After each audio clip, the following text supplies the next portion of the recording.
Mula sa Republika mo. Mula sa Republika ng mula. At nagtinitig na mga bituin at ito. Sino yung bintana? Bumabasa kayo.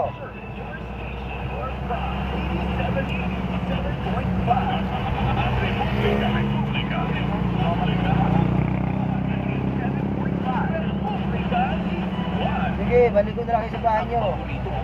Nandito sa kalye ng masa, di mo na kailangang mamasahe. Tutok mo lang sa ating frequency. Sa 87.5. 87.5 ang address ng ating kalye.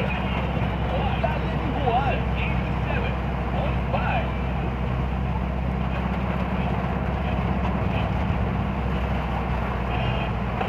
Ito siya eh.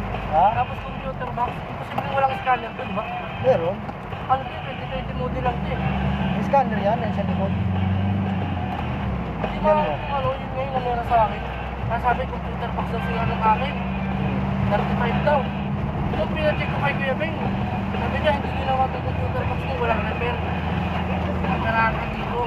So yung kinalisit yung mga relay. Kasi ano ito eh, nakuha ko ito kayo nakatig sa mga, parang sa ganyan, abandonado. Oo. Tapos puro ano pa, irrigation pa. Oo? Kaya sabi ko baka nakakit naman ba tayo. Pero kung alam kong bibili ka, doon tayo kumuha sa ano, sa Tarlac kay ano, kay moto mo. Kay Kuya Bing moto mo. Ang dami mga mura doon, ng mga bag. Pero okay na rin to eh, kumaga sa ano eh.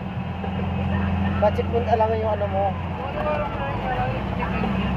Kasi nga dito na Ferrari kami. Kami Oh. 13, Oo. 85. Laki din ano, parang para sa pagkasunog ng aking wiring. Tapos ang masama nito, nag-aano daw. Nag-ahay ano. Kaya session nagmumulak ako yun. Tapos sabi ni Kuya B, may hilaan daw sa pan. Pag ganun daw. Parang nag-overhead. Hindi, ano siya kuya? Diyan, pag-iinan mo. Oo. Ang ingay. Ngayon ang makina? Gumaganon. Makina o ano yung pan? Yung sa motor. Ah,